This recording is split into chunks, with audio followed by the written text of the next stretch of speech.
You fool! Warren is dead.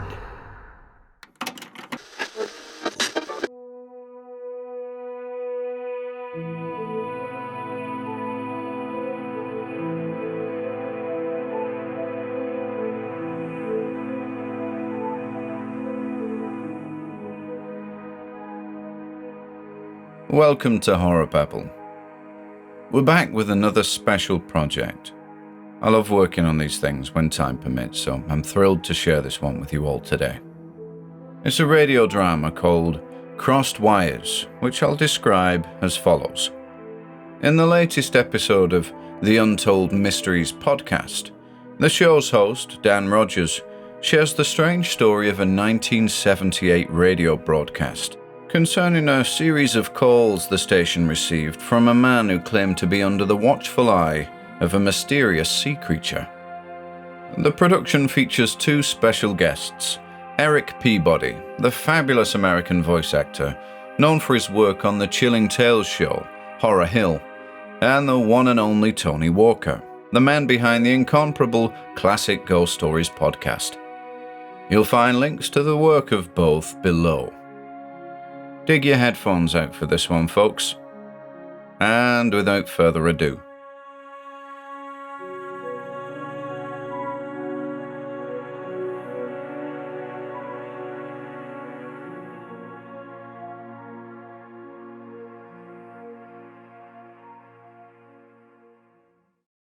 Crossed Wires by Ian Gordon.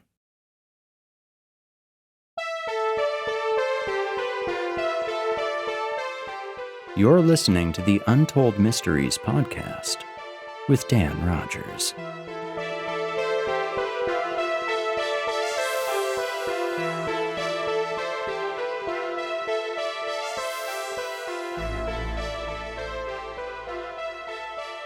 It's 12 a.m., midnight, and you're listening to the Untold Mysteries Podcast, recorded here in Point Arena, California. If you listen closely tonight, you might just hear the sound of the ocean, the surf knocking at my door. Or is it something else? I sure as hell hope not. For those of you tuning in for the first time, let me tell you a bit about myself. My name is Daniel Thomas Rogers, and I've worked in broadcasting for almost 2 decades. I dedicate most of my time to the pursuit of the supernatural, high strangeness, cryptozoology, you name it. Northern California has its fair share of all of the above. Mount Shasta, entrance to the so-called Hollow Earth? Some say so. Trinity National Forest, home to the legendary Sasquatch? Well, I refer you to the Patterson-Gimlin footage. Pictures are worth 1,000 words, wouldn't you say? There's just something about this place. I've spent many a year exploring this big old state, and I've encountered my fair share of the weird and wonderful. I kid you not. Okay, let me pour myself a cup of coffee here. So, where are we headed tonight? Allow me to set the scene a little. I was just sitting here, contemplating the vastness of the ocean, and it got me thinking. Got me thinking about the sheer quantity of coastline here in the West, of all the conceivable points of ingress into our vast country, of the unknown horrors that might be lurking at the bottom of the Pacific, of the disturbing possibility that hideous leviathans might be slipping and slithering into our little communities night after night, preying upon the vulnerable, escorting the thousands and thousands of those reported missing every year to those unfathomable depths beneath the waves. And I can tell you, I've seen oddities washed up on the beaches here from time to time. Mostly dead oddities, I have to admit. But still, makes you wonder. Tonight's mystery involves another show very much like this one. The Devil's Hour with John Leighton Price, a man after my own heart. I doubt you've heard of it. Aired back in the 70s, halfway around the world. The station was a small affair, situated in an old boathouse by the harbor in the small town of Amble, Northumberland, England. It had been a coast station in the 60s, monitoring the North Sea. The show aired Sunday evenings at, as the Devil's Hour suggests, midnight.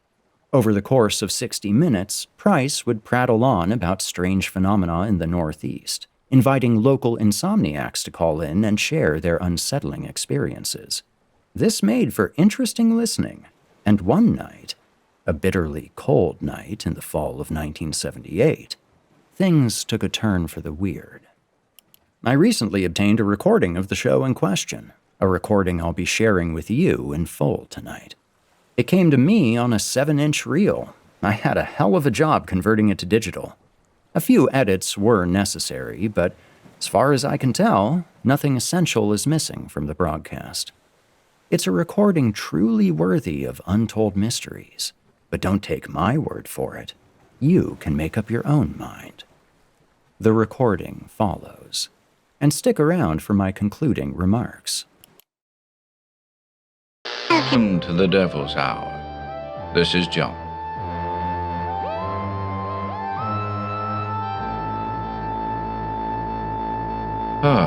Cold out tonight. Breezy too. We're looking at northerly gusts of around 50 miles an hour, skimming off the North Sea. I wouldn't like to be out there, that's for sure. God knows what might be riding on the back of those winds. Hey, the power's good though, for now. And I have it on good authority that the exchange is fully operational, so I'll be welcoming your call shortly, ladies and gents. But first, let me take a look at my notes here. Got a couple of reports to share. Yeah. October 13th. Janice Richardson, jogging along Warkworth Beach, catches sight of a bright light hovering above Seaton Point. Quote, hovered there for 10 minutes or so before shooting off to the east across the sea. Never seen anything like it in my life. Like a spotlight it was, blinding. Impossible to determine its size. Kept changing colour. Blue, white, blue, white. Huh, simply astonishing. You can say that again, Janice. Can't for the life of me imagine what that thing might have been. And to those of you familiar with the beach at Seaton Point, let me know if you spot anything out of the ordinary on future visits. This is the first I've heard of lights in the sky up there. Well, October... That line's supposed to be closed. Got a call coming in, ladies and gents. Well, better answer it. You're through to the Devil's Hour. This is John. Mike? Mike, is that you? This is John Price. You're through to the Devil's Hour. Dialed the wrong number? Mike, you're not going to believe this. I repeat, this is John Price. You're through to the... Oh, well. Apologies, ladies and gents. Must have got his wires crossed. Anyhow. Alright. Got another report here. October 17th. Peter Hinckley, hiking by Linhope Spout, says he was forced to retreat from the waterfall after spotting what he describes as, and I quote, a squat creature on all fours drinking from the pool, entirely hairless with pointed ears like an imp or something. Not sure I like the sound of that, Peter. An imp? Linhope comes up from time to time, but I've never heard mention of an imp. Again, to the listeners out there, keep your eyes peeled if you're thinking of hiking up there. And you know the mantra by now, never hike alone. What else have I got here? Yeah. I've a letter from Gerald Calderbank over in Felton. Reads as follows. Mr. Price, I'm a regular listener and commend your ongoing efforts to shine a light on the baffling goings-on that seem so prevalent here in the Northeast. Your report last month concerning the puppeteer of Powburn was as illuminating as it was disturbing. To think that such an unassuming character could be capable of such atrocities. I, for one, will be avoiding that particular stretch of the A697 in the future. I'll get to the point. Come rain or shine, I'm a man who enjoys an evening stroll with the dogs. I've 2 red setters, bundles of energy the pair of them. and night after night they have a habit of dragging me onto an open field known locally as the Wash. It's a flat expanse, about the size of 2 football pitches, bordered by bushes on all sides. Well, last night was no exception. It was around 6 p.m, and we were fast running out of daylight. Off the dogs went, they do their own thing out there, and I followed them idly, enjoying the fresh air. About a minute later, the dogs came bounding back to me, tails between their legs, heads lowered, whimpering. It was obvious something wasn't right. Spanner's 6 and wrenches 7. In all that time I've never seen them so subdued. I put their leads back on and looked about for anything out of the ordinary. Instantly I saw it. Ahead of me, in the middle of the field, hovered a silver object. Perfectly spherical it was, about the size of a small car. It was dull, unreflective, plain really. A low hum emanated from it.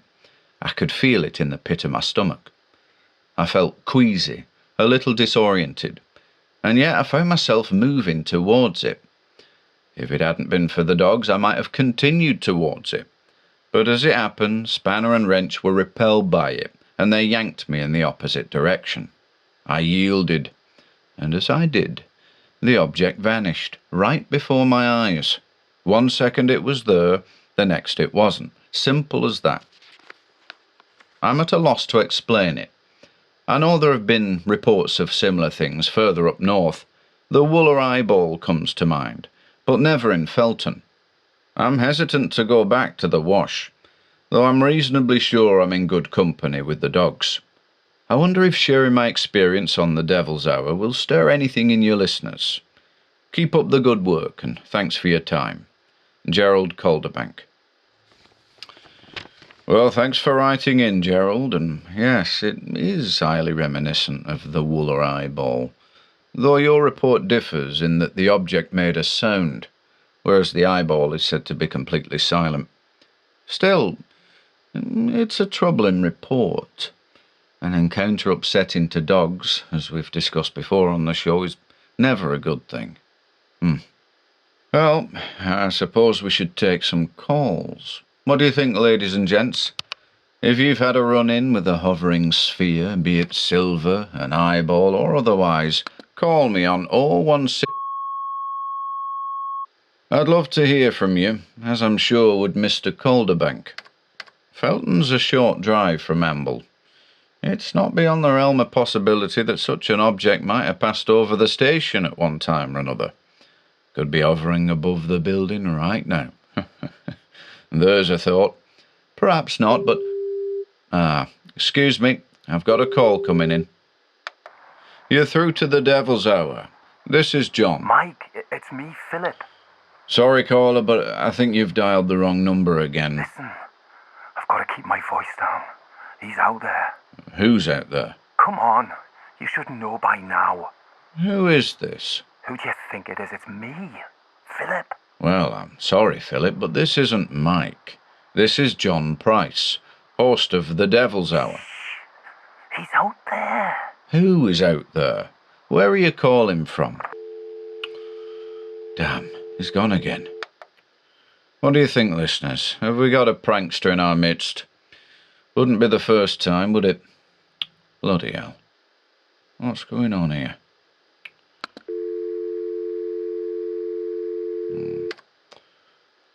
Forgive the silence, ladies and gents, but I'm expecting calls here.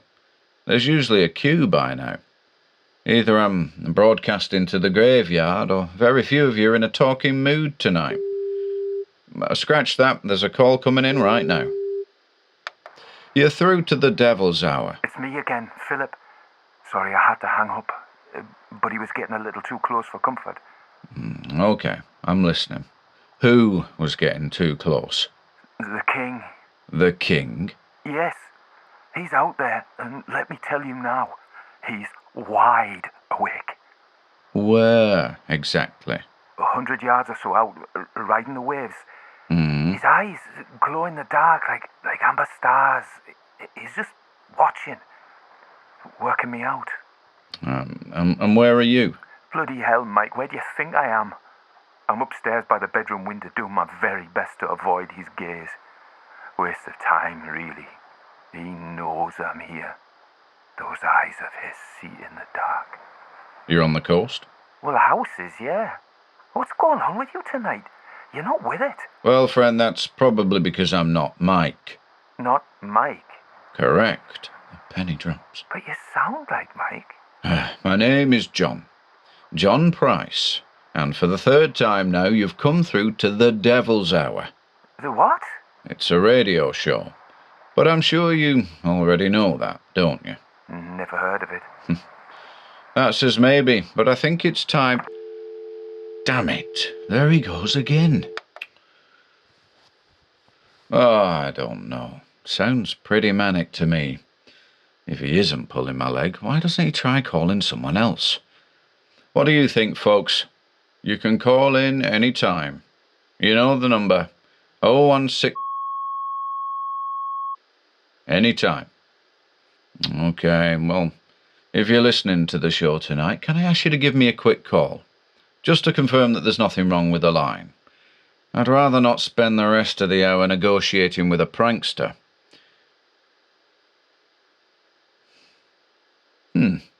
Silent as the grave, eh? I don't for 1 minute believe that I'm broadcasting to fresh air. Let's see if I can make an outbound call. Well, it's ringing. Bear with me, folks.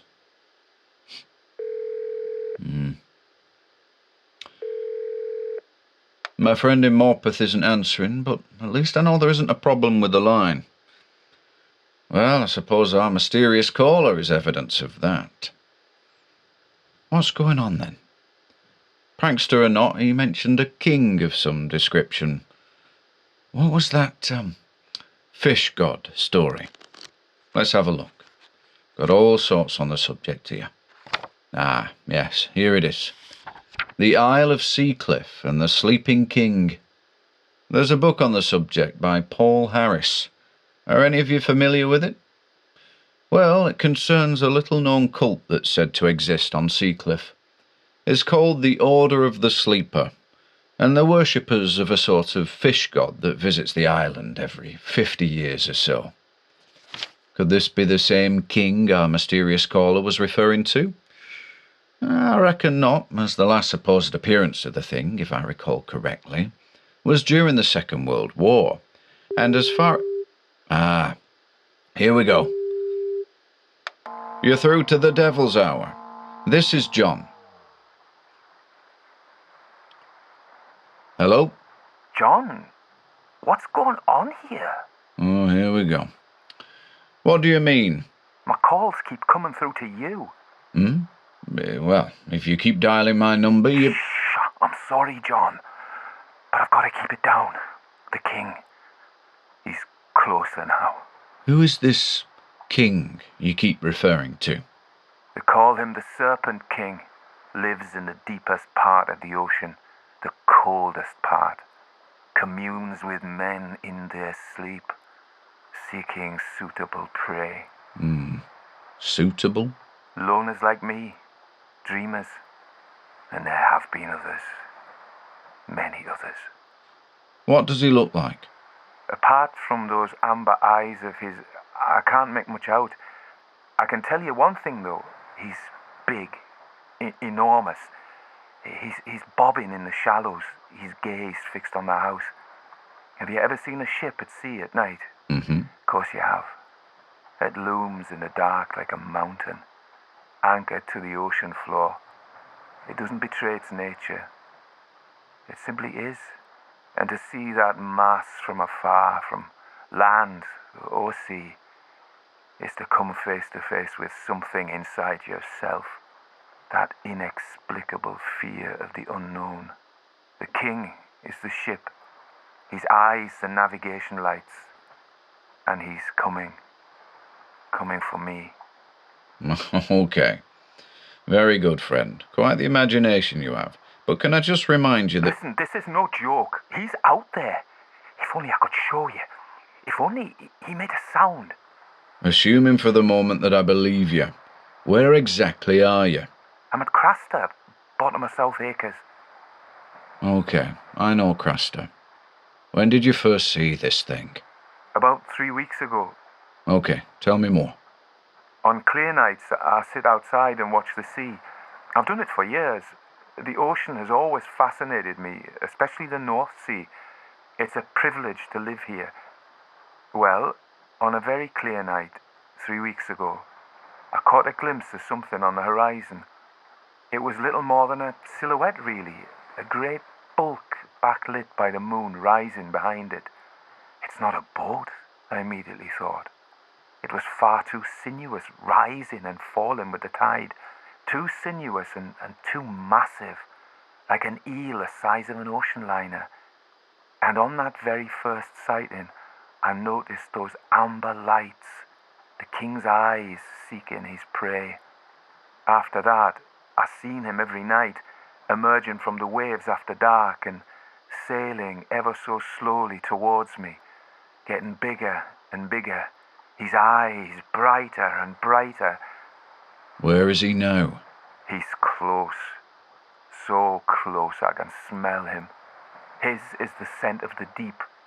Forget rotten eggs, his is the smell of rotting flesh. Have you any idea what it really is? I've already told you. He's the Serpent King, the last survivor of the sunken lands. The sunken lands? He's on the move again.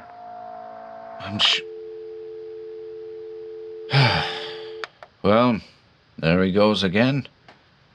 What are we supposed to make of all this, ladies and gents? The Serpent King? Sounds like he was describing the Midgard serpent of the Norse.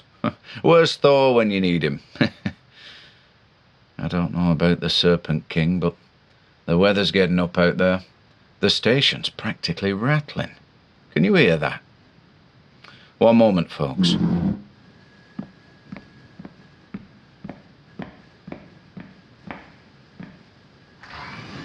Holy blimey.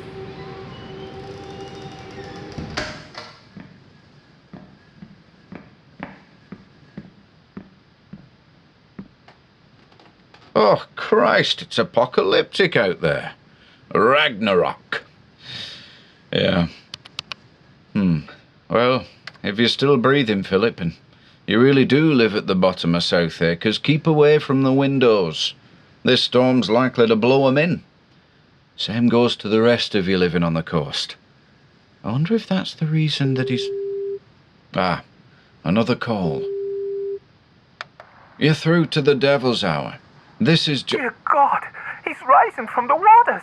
He's gigantic. Phillip? Phillip, are you there? Phillip, what's happening? He's a tower, 100 feet tall at least. I daren't look through the window. I can't bear to see his eyes on me. The house is under a spotlight and... Listen. Can you hear him? He's murmuring, chanting or something. Any moment now, he's gonna come crashing down in search of me. What can I do? Where can I go? One moment, Phillip. Listeners, is anybody near Craster? Can anybody get over there? If this chap's in real danger... It's too late for that, John. It's gone silent. I think the time has come. Hold on, Phillip. Stay where you are. Don't... move. He's gone. What the hell is going on here? Line's dead too. No, it's no good. Prankster or not, I'm gonna have to head over there. Perhaps... Never mind.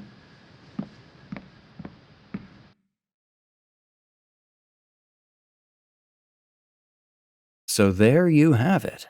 But that's not the end of the story. Further digging on the subject revealed the following. Price left the station and, taking the risky decision to brave the storm, hopped into his car and tackled the 13-mile journey to the village of Craster, a spot famed for its fishing, no less. On arrival, there were no signs of anything unusual having taken place in the South Acres area, and so he took himself home for the night, convinced that he had been the victim of a carefully orchestrated hoax. Subsequent equipment and telephone line checks at the station revealed nothing out of the ordinary, and a good number of Price's regular listeners contacted him to say that they had tried to call in on the night of October 29th, but had encountered nothing but a busy signal. The Devil's Hour continued to air for another 3 years before Price decided to call it a day in the fall of 1981.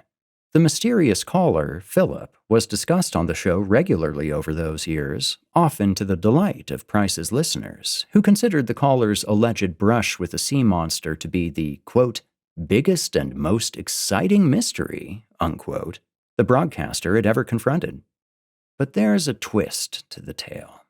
Price could never shake the idea that perhaps Phillip had been in real danger, that the sounds heard in the background were evidence of something very tangible and terrible. And so, on October 29th, every year following that fateful broadcast in 1978, Price took himself up to Craster just after midnight and wandered up and down South Acres, his attention on both the sea and the smattering of cottages overlooking it. In a diary he kept, he wrote of these nocturnal trips, quote, "It's the hunch that takes me back year after year. Does Phillip live in one of those little cottages? If I had anything but the hunch to go off, I'd knock on every one of those doors. But what would I say? I'd be labeled an oddball. No, much better to cling to the shadows. Observe from afar, like the king." Unquote. Which brings me to the shocking conclusion. It was October 29th, 1988, 10 years later, when, in the early hours of the morning, a sizable storm swept over the Northeast, a storm inexplicably dubbed Storm Serpent. In the wake of this tempest, a cottage at the bottom of South Acres, Craster, was found to have suffered considerable damage. A large portion of the upper floor had been seemingly torn away and, presumably, carried away by the storm. The occupant of the cottage, one Phillip Pritchard, who was later determined to be at home the night of the storm, was reported missing shortly afterwards. A baffling occurrence matched only by the discovery of a body on the beach in front of the house, the prone form of John Leighton Price, who, apparently, had suffered a heart attack during the night. Of special interest to the case is this last detail.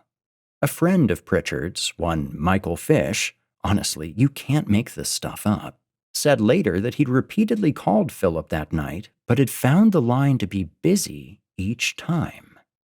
How curious. And that's all she wrote. Was Phillip Pritchard merely a prankster, or was he really targeted and subsequently eaten by a sea monster? If the latter is true, then what was it that came for him? The Sleeping King of Seacliff? Price expanded on this theory in his diary, but felt there was too little evidence to support such a view. The Midgard serpent of the Norse? Again, Price mused over this idea, but ultimately deemed it too outrageous a concept. I doubt we'll ever know what happened, but it makes for one hell of a mystery. What do you make of this strange case, folks? As always, let me know in the comments below. Join me again next week when we tackle a case of mistaken identity in another episode of the Untold Mysteries Podcast with me, Dan Rogers.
If you enjoyed listening today, be sure to subscribe to the channel by hitting the red subscribe button below. After doing so, click the bell icon next to the subscribe button to receive new content notifications. If you'd like to support our work and receive exclusive perks, consider becoming a channel member by clicking the join button below. To support us in other ways, see the video description for links to our Bandcamp and Patreon pages, our merch store over at Teespring, and further information relating to our releases on Audible, iTunes, and Spotify. And until next time,